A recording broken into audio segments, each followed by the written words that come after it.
கோமான்ல பெரியவர்களே,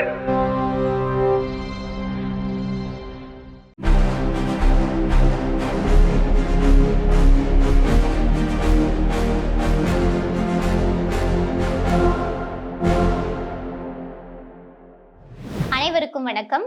சுயமரியாதை, பகுத்தறிவு, சமூக நீதி கருத்துக்களை கொண்டு வெளிவரும் உலகின் ஒரே பகுத்தறிவு நாளேடு விடுதலையில் வந்துள்ள இன்றைய செய்திகளை பார்க்கலாம். தமிழ்நாட்டில் எப்படியாவது மத கலவரங்களை தூண்ட வேண்டும் என்று RSS சங் பரிவார் கூட்டங்கள் முயற்சி செய்து வருகின்றன. அவற்றில் ஒன்று திருப்பரங்குன்றம் விவகாரம். மத கலவரங்களுக்கு உயர்நீதித்துறை துணை போகாமல் காப்பாற்றியுள்ளனர் நீதிபதிகள் இருவர். திருப்பரங்குன்றம் தேவ பிரச்சனையை முன்வைத்து தமிழ்நாட்டில் எப்படியாவது மத கலவரத்தை தூண்ட வேண்டும் என்ற நோக்கத்தில் RSS சங் பரிவார் கூட்டங்கள் முயற்சி செய்து வருகின்றன. அவற்றில் ஒன்று திருப்பரங்குன்றம் விவகாரம். மத கலவரங்களுக்கு உயர்நீதித்துறை துணை போகாமல் காப்பாற்றியுள்ளனர் நீதிபதிகள் இருவர். திருப்பரங்குன்றம் தீப பிரச்சனையை முன்வைத்து தமிழ்நாட்டில் தேர்தலுக்கு முன்பே மத கலவரத்தை தூண்டும் முயற்சி முறியடிப்பு. அமைதி பூங்காவை காக்க உறுதியேற்போம் என தமிழர் தலைவர் ஆசிரியர் அவர்கள் அறிக்கை விடுத்துள்ளார். மத வழிபாட்டில் பகுத்தறிவையும் அறிவியலையும் புகுத்தக்கூடாதா என்ற தலைப்பில் இன்றைய விடுதலையின் தலையங்கம் இடம்பெற்றுள்ளது. கேரளத்தில் இருக்கும் சபரிமலை ஐயப்பன் கோவிலுக்கு வயது வித்தியாசம் இன்றி ஆண் பெண் இருவரும் சாமி தரிசனம் செய்யலாம் என்று 2018ஆம் ஆண்டு தீர்ப்பு வந்தது. அது குறித்து இப்போது இருவரும் செல்கிறார்களா? உச்சநீதிமன்றத்தில் மேல்முறையீடு செய்த போது அவர்கள் அளித்தது என்ன? ஒரே மதம், அது இந்து என்று கூக்குரல் போடும் சங்கிகள் வழிபடுவதில் ஆண் பெண் வேறுபடுவது ஏன்?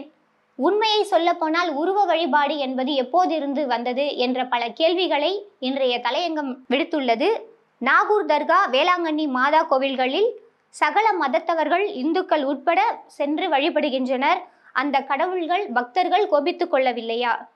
கடவுள் ஒருவரே என்று கோஷம் போடும் பக்தர்களுக்கு என்ன ஆயிற்று என்ற கேள்வியையும் இன்றைய தலையங்கம் விடுத்துள்ளது. ஜீரோ பிஜேபி பிரச்சார இயக்கம் மூலம் பாஜக வேட்பாளர்களை டெபாசிட் இழக்க வைப்போம். ஓய்வு பெற்ற நீதிபதி ஹரிபரந்தாமன் பேட்டி. கோவில் திருவிழா அழைப்பிதழ்களில் ஜாதி பெயர்களை சேர்க்க கோரிய மனுவை தள்ளுபடி செய்த உயர்நீதிமன்றம் ஜாதியை பரப்பும் களமாக திருவிழாக்கள் இருக்கக்கூடாது என உத்தரவிட்டுள்ளது. திருடர்கள் அனைவரும் ஒன்று கூடி பாஜகவில் இணைந்து விட்டனர். மிகப்பெரிய ஊடுருவல்காரர் குஜராத்திலிருந்து வந்துள்ளார். ஹிமந்த பிஸ்வா சர்மாவுடன் சேர்ந்து அவரையும் வெளியேற்ற வேண்டும் என்று காங்கிரஸ் நிர்வாகி கண்ணையகுமார் பேசியது பெரும் சர்ச்சையை ஏற்படுத்தியுள்ளது. எதிர்க்கட்சி தலைவர் எடப்பாடியாருக்கு பொய்யை கூட பொருத்தமாக சொல்ல தெரியவில்லை. தோல்வி அடைய போகிறோம் என்ற அச்சத்தால் கீழிறக்கமாக பேசுகிறார். தேர்தல் அறிக்கையை காப்பி அடித்தது யார்? ஆதாரம் இதோ என எடப்பாடி பழனிசாமியின் பொய் புரட்டுகளுக்கு அதிமுகவின் தேர்தல் அறிக்கை மூலமாகவே கழக தலைவர் அவர்கள் கொடுத்த பதிலடி இன்றைய விடுதலையில் இடம்பெற்றுள்ளது. தேர்தல் செய்திகளை பார்க்கலாம்.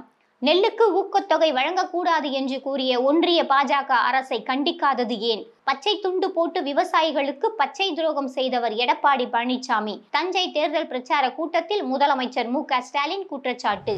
தமிழ்நாட்டில் மொத்தமுள்ள 234 தொகுதிகளில் மொத்தம் 4023 வேட்பாளர்கள் போட்டியிட உள்ளதாக தேர்தல் ஆணையம் அதிகாரப்பூர்வமாக அறிவித்துள்ளது.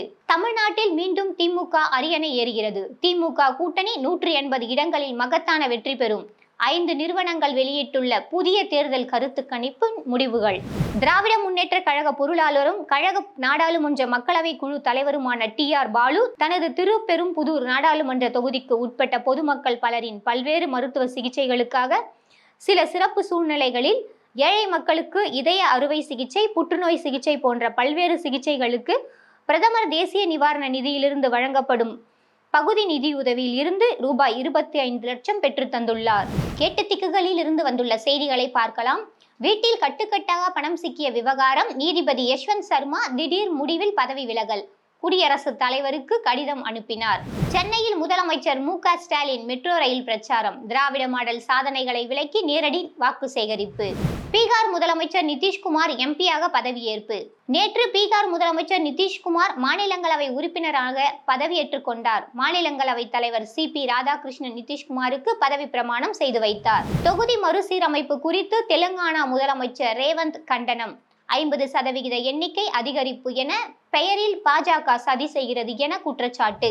உத்தரப்பிரதேச வாக்காளர் பட்டியல் திருத்தத்தில் முறைகேடு நடந்ததாக அகிலேஷ் யாதவ் குற்றச்சாட்டு. பெண்கள் இடஒதுக்கீடு சட்ட திருத்தம் அரசின் முயற்சி, தேர்தல் நடத்தை விதிமீறல் காங்கிரஸ் தலைவர் கார்கே குற்றச்சாட்டு. நர்மதை ஆற்றில் 11,000 லிட்டர் பால் ஊற்றி சடங்கு, நீர் தூய்மைப்படுத்துதல் என்ற பெயரில் மத்திய பிரதேசத்தில் உள்ள நர்மதா ஆற்றில் மத சடங்கிற்காக 11,000 லிட்டர் பால் ஊற்றப்பட்டதற்கு சமூக ஆர்வலர்கள் எதிர்ப்பு தெரிவித்துள்ளனர். இளம் பிஞ்சுகளின் உள்ளத்தில் விதைத்த பெரியார் மருந்தியல் கல்லூரியின் உலக சுகாதார நாள் விழிப்புணர்வு நிகழ்ச்சி திருச்சியில் நடைபெற்றது. சமூக புரட்சியாளர் ஜோதிராவ் பூலே அவர்களின் 200ஆம் ஆண்டு பிறந்த நாள். தமிழ்நாட்டில் ஜோதிராவ் பூலே, சாவித்திரிபாய் பூலே ஆகியோருக்கு சிலைகள் அமைக்க வேண்டும் என்று திராவிட மாடல் அரசுக்கு வேண்டுகோள் வைத்து திராவிடர் கழகத்தின் சார்பில் மாபெரும் எழுச்சி வாய்ந்த மாநாடு நடைபெறும் என தமிழர் தலைவர் ஆசிரியர் அவர்கள் தெரிவித்துள்ளார். வருகின்ற ஏப்ரல் 14 அன்று அம்பேத்கர் பிறந்த நாளில் போதி விருட்சக விருது பெறுகிறார் நம் கழகத்தின் தலைவர் ஆசிரியர் அவர்கள். 2026 தமிழ்நாடு சட்டமன்ற தேர்தல் திமுக தலைமையிலான மதசார்பற்ற முற்போக்கு கூட்டணி வேட்பாளர்களை ஆதரித்து தமிழர் தலைவர் ஆசிரியர் அவர்களின் சுற்றுப்பயணம் நாளை 12/4/2026 ஞாயிறு மாலை கோபிச்செட்டிப்பாளையம் தொகுதி, இரவு 8 மணிக்கு அந்தியூர் தொகுதி.